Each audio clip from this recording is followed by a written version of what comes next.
Okay, I have to say this fast because last time I was yapping too much and it took up 1 minute of the video.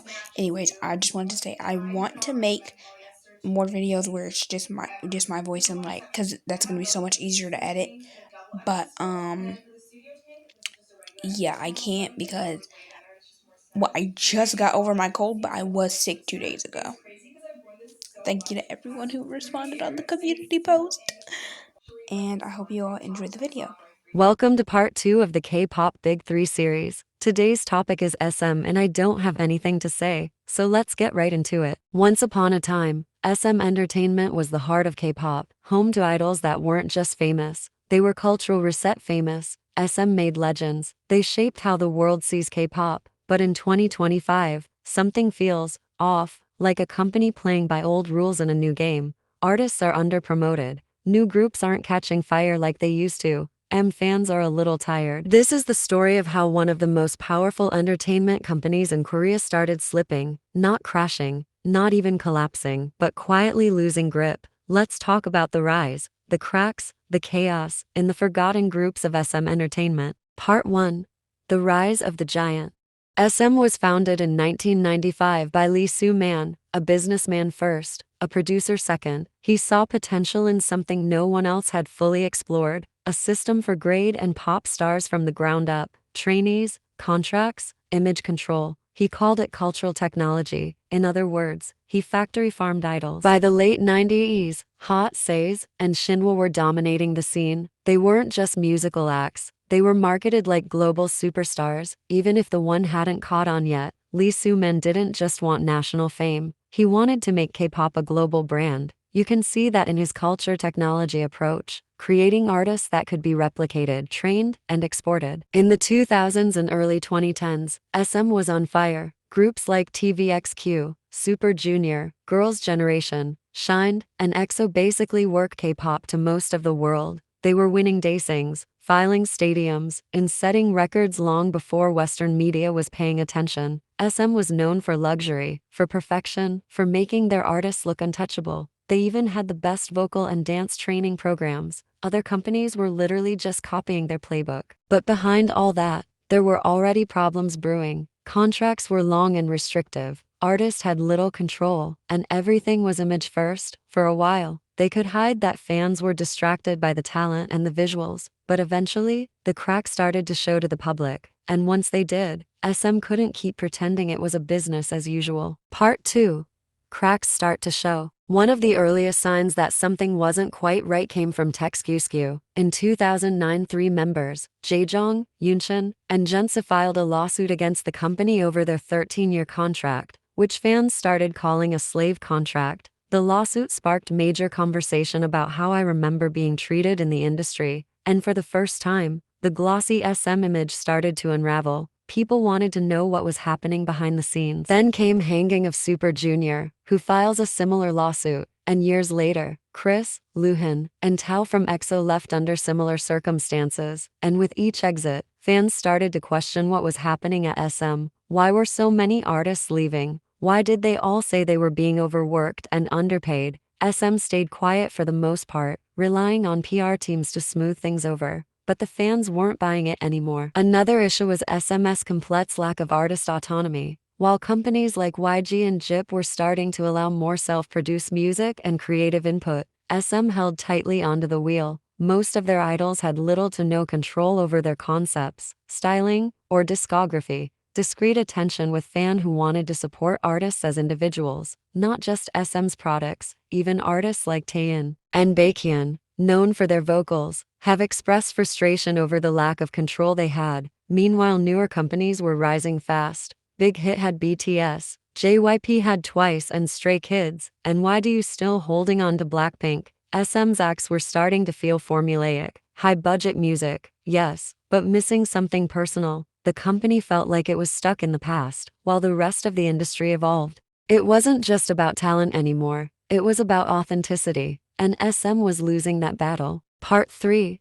The Forgotten and Overshadowed Artists. Let's talk about the artists the SM left behind, the artists that didn't become household names, the ones who were buried. First we have Trax, for example, was a rock band under SM that never got to push they deserved. They debuted in 2004, had a completely different sound, and they were actually talented. SM didn't know what to do with them. Rock wasn't their wheelhouse, so tracks was sidelined until they quietly faded out. Then there was Jang Liang, SM's first and only solo Chinese female artist. She had the vocals, she had the looks, and her debut even featured Junsu from TXT. But again, SM didn't seem committed. Her releases were sporadic, promotion was weak, and after a few years of limbo, she just disappeared. Fans still ask what happened to her. Oh god, I don't even know how to say this one. FX is one of the saddest examples. They were ahead of their time, experiment, bold, and different. But SM constantly treated them like an afterthought. Their comebacks were irregular, promotions were rushed, and even when they had a massive hit like For Walls, they didn't get the follow-through when members Sulli left. Even today, a group like Y.V, the China-based subunit of NCT, is barely promoted despite their potential. Aespa, SM's current girl group, often feels like they're being given a big-budget concept without real depth or story behind it. SM has a pattern of either controlling their artist or completely neglecting them. It's a lose-lose situation, and for every successful act they have, there's another one that was forgotten too soon. Part 4. The downfall of SM Entertainment. The downfall of SM Entertainment didn't happen in one day. It happened in pieces, slow, subtle, and avoidable. But they refused to listen. While the rest of the K-pop industry was evolving towards authenticity, self-production, and fan engagement, SM was doubling down on outdated methods. They were focused on tech gimmicks like virtual idols, while ignoring basic artist freedom, and fans weren't impressed to say the least. The leadership chaos did not help either. Lee Soo-man, the founder himself, got caught in legal and corporate battles with the board of directors. In 2023, hyped by SM Entertainment, which shocked the industry because imagine that, the company that once ruled K-pop was now up for grabs. Eventually Kaka stepped in and took majority control, but the damage was done. SM wasn't the leader anymore, it was a relic being fought over. What really sealed their decline, though, was their inability to create strong emotional connections with fans. People didn't feel close to SM artists anymore, felt like they were watching actors on stage, not people who they can support. And what other companies were empowering idols to write, speak out, and connect directly with fans, SM stayed cold, curated, and out of touch. In recent years, SM's mishandling of scandals and internal conflicts has only made things worse. The company's outdated approach to transparency, vague statements during controversies, and refusal to protect their idols from media speculation or fan backlash have all contributed to a growing distrust, and in the age of parasocial fandoms, that's almost worse.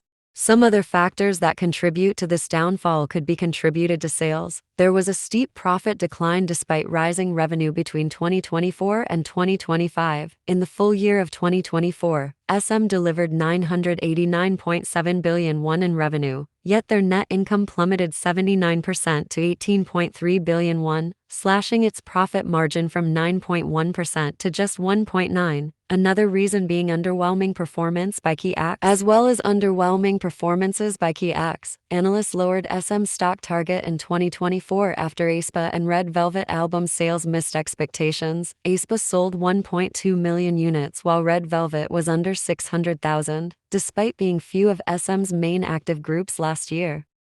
So why is them struggling? There are a few issues, like the physical sales sliding dramatically, as well as operating profit collapsing, weak financial guidance, key artists underperforming as mentioned before, still no US mainstream success, poor Western strategy and marketing, and finally fan dissatisfaction and disengagement. Examples of this can be researched anywhere, but fan disengagement and dissatisfaction are heavily due to overpriced tours, empty stadiums, and ignored legacy acts.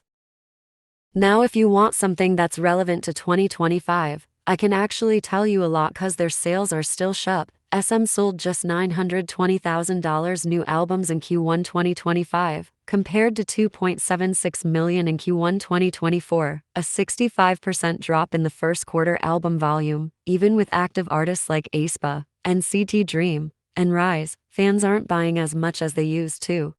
Sure, the revenue is up, but sales are still weak. Revenue rose 5.2% year over year, to 231.4 billion won for $166 million for my fellow Americans, and operating profit soared 109.6%, reaching 32.6 billion won, or approximately $23.8 million in USD. But this was mainly driven by concerts, licensing, and the acquisition of Yong-guk shares, not record sales. Okay, this is where I'm going to end the video. I didn't expect it to be 10 minutes of me yapping. But finally, my final reasonings. Their album sales are crashing, especially in Q1, down 65% from the previous year. Revenue is growing but only through concerts, apps, and IP licensing, not from any core music performance. Profit targets are getting slashed mid-project. Investors and fans are tired, financial margins are thin, and disappointing earnings are raising concern.